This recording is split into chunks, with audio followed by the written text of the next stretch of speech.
All right, everybody. So we're taking our next steps forward in Middle English or in the medieval period to discussing Geoffrey Chaucer and the Canterbury Tales. Now, this is an exceptional work of English literature, not only for its literary brilliance, but also its cultural and historical importance. And the introduction to the text explains a lot of why this text matters so much. So we're going to talk about that here in a few minutes, but I also wanted to start with a discussion of the assignment that you're going to be doing this week and how to construct a comparison and contrast essay. So this is probably a writing genre that you're familiar with to some degree, and so I want to lay out some particular suggestions that will be helpful for you in it because I don't know what your background is, and it also will help you just in general to prepare as for other types of writing that you're going to be doing in the academic world. Not everything is comparison and contrast, but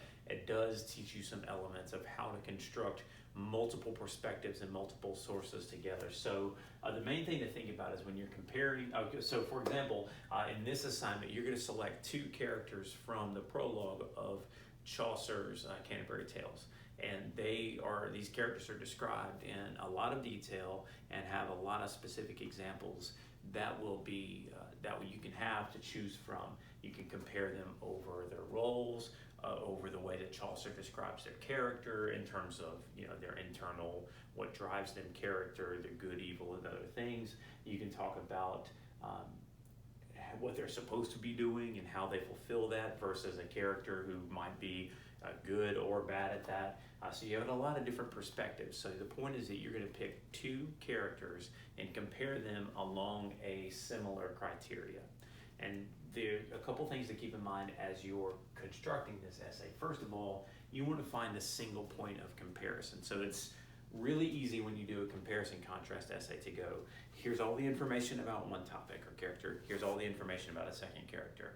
And you think that I, as a reader, am following you in terms of your connection, because to you as a writer, it's obvious, but it's not obvious to me as a reader what you're doing. So find a single point that you want to prove in this. So are you comparing them in terms of their noble status? Are you comparing them in terms of what they're supposed to be doing as members of the church, their description as knights or warriors, different things like that? Find that central thing and state it from the beginning.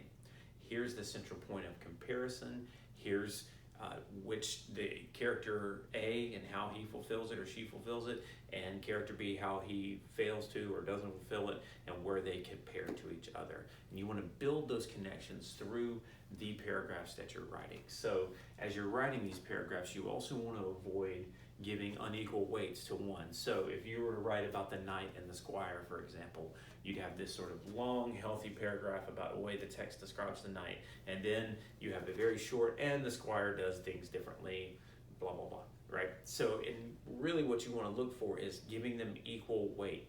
That way your comparison is following a very balanced guide between the two, and you can put the descriptions or the connections throughout those paragraphs in helpful ways. In order to do that effectively, use quotes from the text. We're really dealing with a literary text now no longer in translation, but you need to illustrate with quotes. Show rather than tell, as we talked about last week, how Chaucer is bringing this information together to present his arguments effectively. Using those quotes, let the language and the text speak for itself, and then you're explaining it. So if you think about the seal method that we've been talking about throughout the semester in an essay like this, you start with that single point, and then as you work in your first paragraph, you can state how the character fulfills or fails to fulfill the guidelines that you're presenting as a point of comparison. Then quote to illustrate it and explain that. Then in the second paragraph, same start, here's how this character fulfills or fails to fulfill, and then you illustrate with those quotes, and then your explanation, how is that character different from the initial character that you laid out? Are you setting something up where one character holds the standard and the other one fails to hit it? Do they both miss the standard but in different ways? Make those clear comparisons in the body of the text or of the paragraphs that you're writing.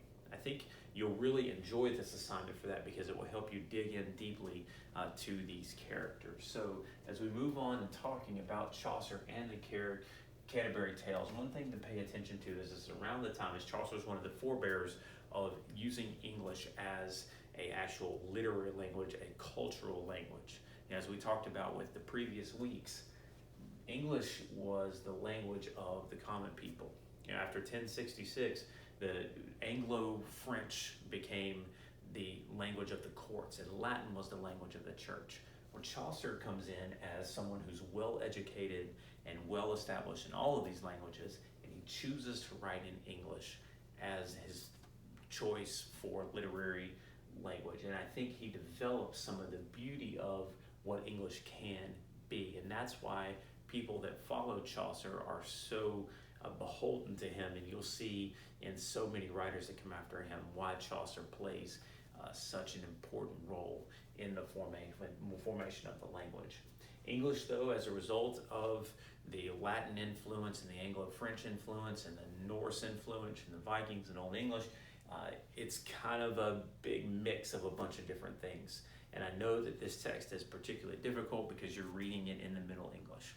My advice to you, as I said in the other video, take your time, read the glosses. They will help you through the language, but you're going to start to see the formation of what we consider to be modern English here in Chaucer in ways that you probably weren't able to see in Sir Gawain and the Green Knight, and I know you weren't able to see in Beowulf if you looked at some of the original text.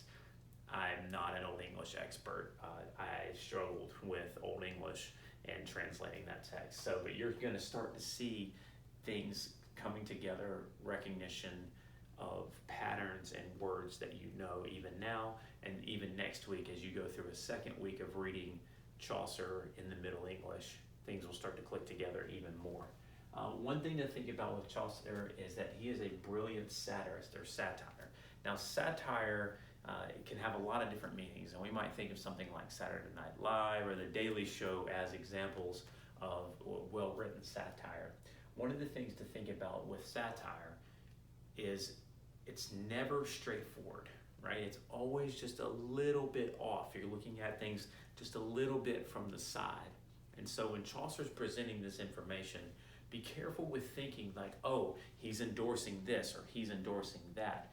Be willing to read against the grain a little bit. And I've noticed that in a lot of your writings, which has been really good. Be willing to read as though, wait, he's praising him here, but is he also asking a question? Is he also presenting an idea, but looking at it with just a little bit of variation to make us think more about it? In particular with Chaucer, he is not very fond of a lot of the church folks. And so as he's describing these various people who have roles in the church, keep that in mind that he is likely challenging the idealism of some of those approaches. And I point that out in the notes in various sections. So the characters are broken into three categories in following medieval satire tradition, which there are those who fight, those who pray, and those who work. So those who fight are the knight and squire and the yeoman. Those are the battling classes. Those are the people that would go to war. You've got those who pray, which is the church class. And then you have those who work with everybody else, basically, all of the peasant classes and the merchant classes and things like that. Obviously, if we're looking at a Christian context, you would think that this would receive a higher standard or a more praiseworthy standard. And certainly coming out of the knight and warrior tradition we've read before, this would as well. But notice where Chaucer upsets those expectations. Where does he challenge some of the higher praise that we might expect in this? And where does he praise some of these folks' classes that we might not expect from him? I really think you're going to enjoy this text. I'm really interested to see what it is that you find of particular interest to you as you're working through this assignment, as you find these two characters. As always, I'm here to take a look at anything. If you need help ahead of time, I'm happy to give you some feedback or to work with you on anything you need. And you're always welcome to email me with any questions or concerns that you have. This is one of my favorite assignments throughout the semester, and I always find that I end up learning something new that I hadn't considered before. So I look forward to reading your work. Take care.